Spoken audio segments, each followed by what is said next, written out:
नमस्कार साथियों, स्वागत करता हूं आप सभी का आपके अपने YouTube चैनल प्रिपरेशन साथी पे। इस पे पिछले कुछ दिनों से हम लोग क्लास 12th के रिप्रोडक्शन इन ऑर्गेनिज्म चैप्टर को डिस्कस कर रहे थे और उसी को हम आज कंटिन्यू करने वाले हैं, जिसमें हम सेक्सुअल रिप्रोडक्शन के इवेंट को पढ़ेंगे, जिसमें पिछले क्लास में हम लोग पढ़ चुके हैं।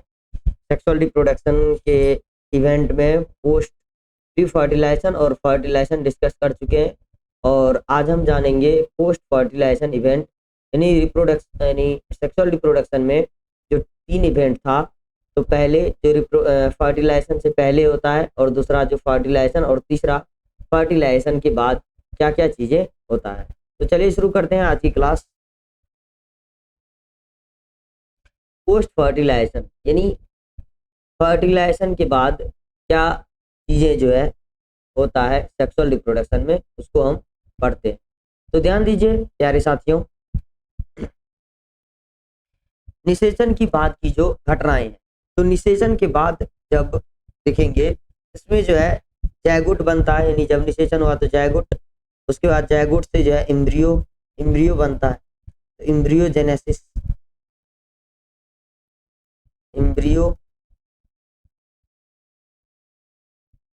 मतलब इम्ब्रियो का बनना। तो ये इवेंट आपको हो जाता है पोस्ट फर्टिलाइजेशन, यानी फर्टिलाइजेशन निषेचन के बाद की घटना में। इसमें जो है युग्मनज यानी जायगोट का निर्माण होता है। ये ध्यान देना है कि जब निषेचन की क्रिया होगी तो उसके बाद जो है जायगोट का निर्माण होगा, सेक्सुअल रिप्रोडक्शन में होने वाली जो क्रियाएं हैं। और जायगोट से तो पहला हम बोल सकते हैं कि फर्स्ट इसमें जायगोट बना होगा, जायगोट, और दूसरा इम्ब्रियो का फॉर्मेशन हुआ होगा, इम्ब्रियो।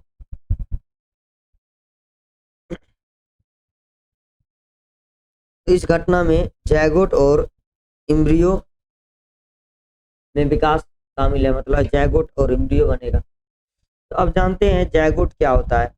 तो जायगोट को हम सिंपली डिफाइन कर सकते हैं, निषेचित ओवम को जायगोट कहते हैं। फर्टिलाइज्ड ओवम, फर्टिलाइज्ड ओवम को जायगोट कहते हैं, जायगोट कहते हैं। तो निषेचित अंडे जो है उसके लिए टर्म यूज करते हैं जायगोट। ये डिप्लॉयड होते हैं, याद रखना है कि जायगोट जो होते हैं वो डिप्लॉयड होते हैं। मतलब जब हैप्लॉयड स्पर्म और हैप्लॉयड ओवम मिलता है तो एक डिप्लॉयड स्ट्रक्चर का फॉर्मेशन होता है, जिसे जायगोट कहते हैं। ये निषेचन यानी फर्टिलाइजेशन का प्रोडक्ट है, मतलब सेक्सुअल रिप्रोडक्शन का ये प्रोडक्ट हो जाता है जायगोट।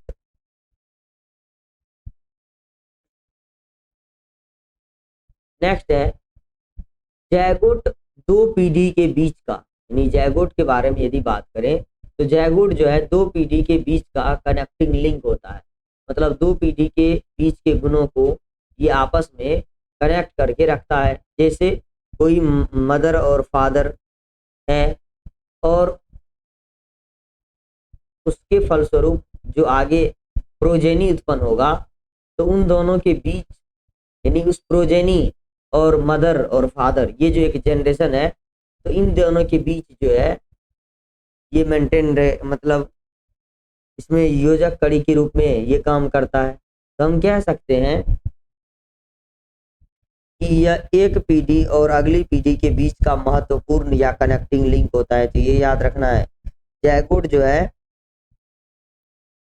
किसी मदर फादर और उसका जो नेक्स्ट जनरेशन होगा, उसका बेबी, उन दोनों के बीच यानी 2 जनरेशन के बीच में एक ब्रिज के तरह है, यानी ब्रिज का काम कर रहा है, क्योंकि ये 2 जनरेशन को आपस में जोड़ने का काम करता है। इसीलिए इसको ब्रिज कह देते हैं या कनेक्टिंग लिंक भी कह देते हैं। तो हम आपको याद रखना है कि जायगोट जो है दो जनरेशन के बीच का ब्रिज हो गया। उसके बाद जो है याद रखना है जैगोट दो जनरेशन के बीच का योजक कड़ी होता है।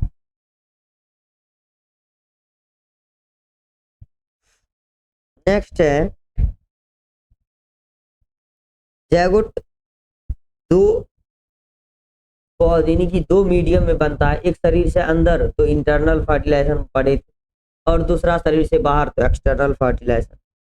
तो ये हो गया जैगोट के बारे में। जैगोट के बारे में याद रखना है कि एक डिप्लॉयड स्ट्रक्चर है जो कि एक हैप्लॉयड और दूसरे हैप्लॉयड यानी मेल और फीमेल हैप्लॉयड मेल और फीमेल गैमेट के फ्यूजन से बनता है, यानी निषेचन क्रिया के समय।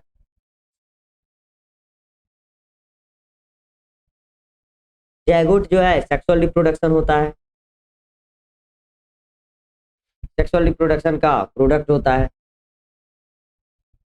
अब जैगोट में बताए कि निषेचित अंडे को ही जैगोट कहते हैं। जब ओवम जो होता है फर्टिलाइज यदि हो जाता है स्पर्म से तो उसी को जैगोट कह देते हैं।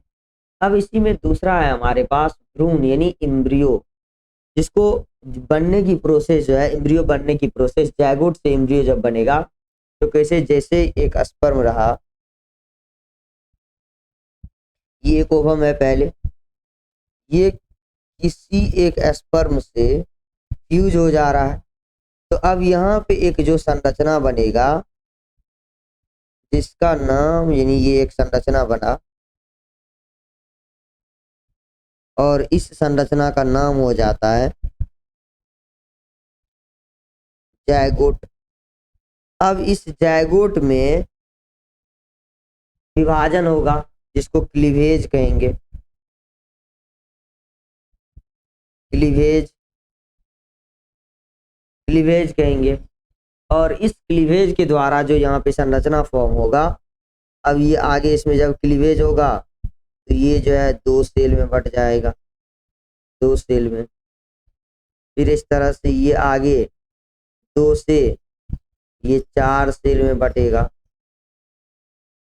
ये चार सेल में बट जाएगा, चार सेल में बढ़ जाएगा। इस तरह से इसमें डिवीजन होने लगता है और ये जो है अब कहलाएगा आपको इम्ब्रियो। तो इसी इम्ब्रियो बनने का जो प्रोसेस होता है यही कहलाता है इम्ब्रियोजेनेसिस।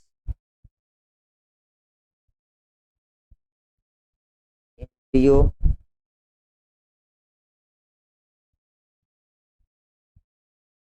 इम्ब्रियोजेनेसिस। तो हम इम्ब्रियो को डिफाइन कर सकते हैं। तो इम्ब्रियो का मतलब हो गया, इम्ब्रियो से मतलब हो गया विकसित जैगोट को, डेवलप्ड जैगोट, डेवलप्ड जैगोट को, जैगोट को इम्ब्रियो, इम्ब्रियो कहते हैं। जो जैगोट होगा उसी में आगे क्लीवेज डिवीजन होगा और वो क्लीवेज डिवीजन के द्वारा आगे आपको जो संरचना बनाएगा वही कहलाता है स्ट्रक्चर इम्ब्रियो।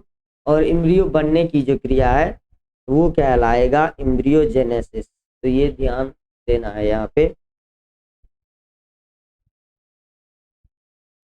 इसमें लिखे हैं जैगोट से भ्रूण के विकास प्रक्रिया इम्ब्रियोजेनेसिस, भ्रूण जनन कहलाता है।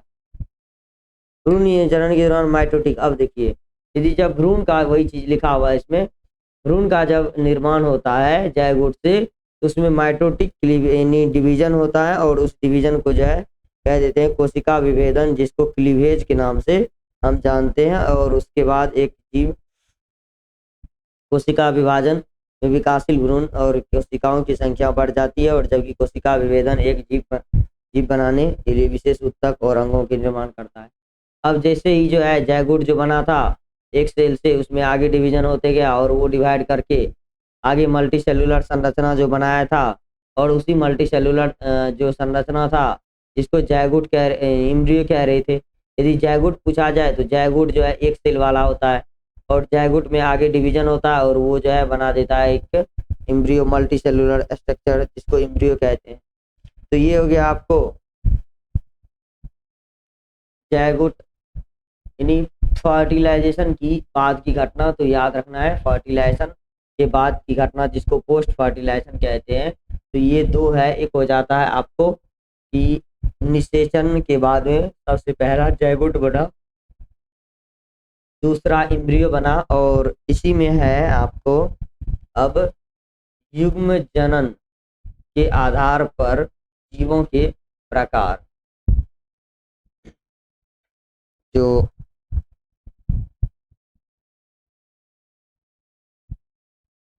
जायगोट जो बनता है उसके आधार पे जीवों के प्रकार। तो जीव इसके आधार पे 3 प्रकार के होते हैं। एक होता है ओविपेरस, ओविपेरस। दूसरा होता है विविपेरस, विविपेरस।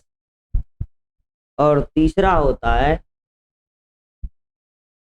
Ovoviviparous, ovoviviparous.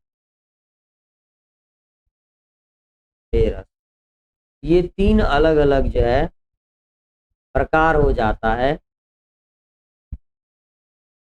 इसका जैगोट फॉर्मेशन के आधार पर जीवों के प्रकार। तो ओविपेरस वे एनिमल होगा जो एग लेइंग करेगा, मतलब अंडा देगा।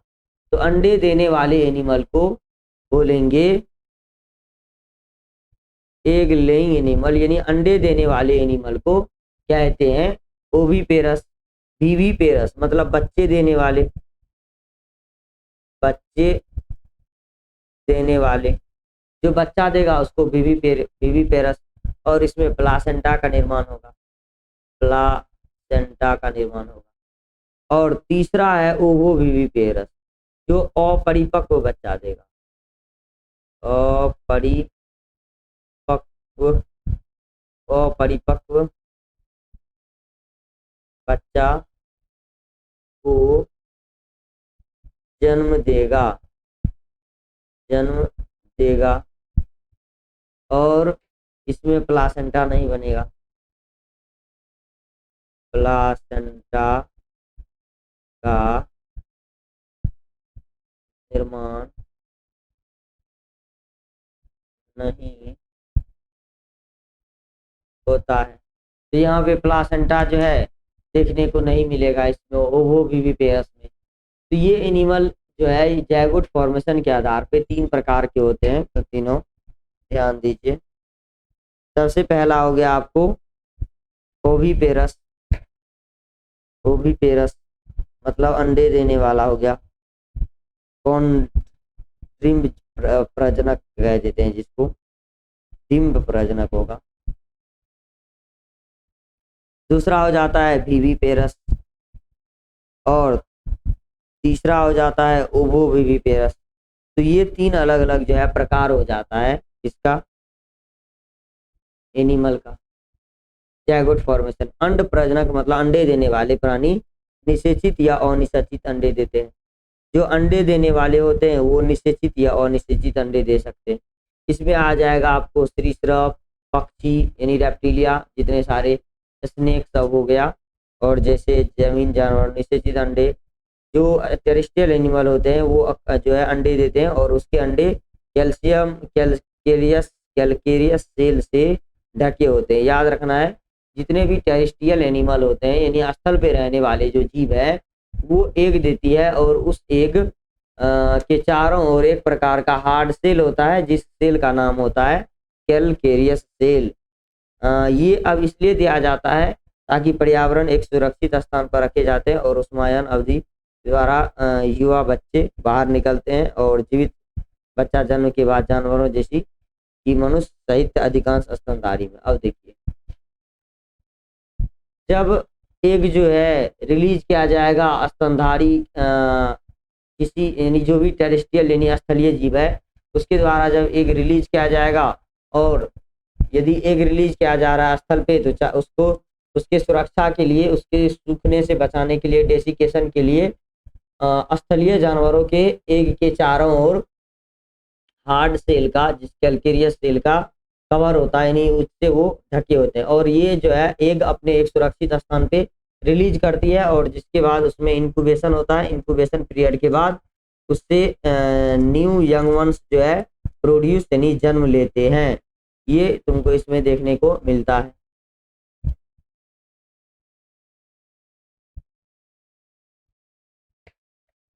जायगोट मादा के शरीर के अंदर विकसित होते हैं, यानी जायगोट से भ्रूण एम्ब्रियो बनेगा, और एम्ब्रियो से ही आगे बेबी का निर्माण होगा।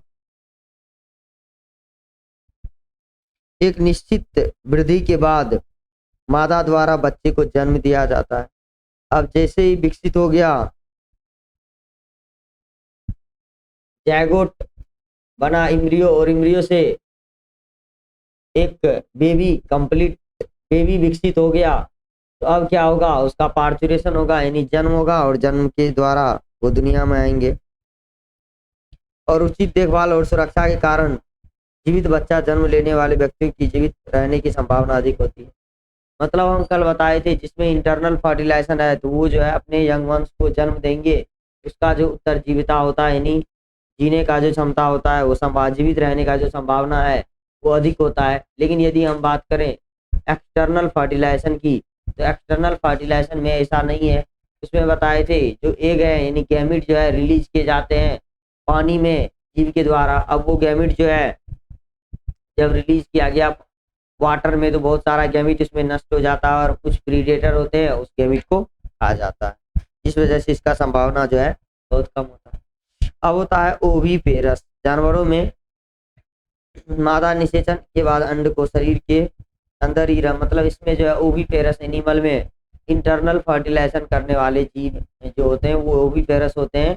मतलब इसमें क्या होगा, निषेचन के बाद जो भ्रूण है यानी एम्ब्रियो है, इसका डेवलपमेंट मदर बॉडी के अंदर ही होगा, और उसको मदर के द्वारा ही पोषण मिलेगा, और इसका जो जीवित रहने का संभावना होता है वो अधिक होता है, क्योंकि ये मदर के केयर में होती है, और इसका देखभाल जो है मदर यानी उसकी माँ कर रहे होते हैं।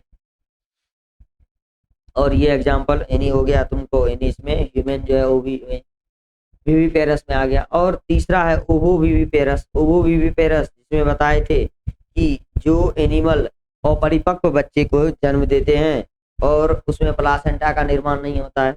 इसमें हो गया तो आपको शार्क याद रखना है, शार्क जो फिश है, और रेटल जो स्नेक होते हैं, रेटल स्नेक के बारे में याद रखना है। ओवोविविपेरस होता है रेटल स्नेक, ये ओवोविविपेरस का एग्जाम्पल हो जाता है। इसी के साथ जो है कंगारू,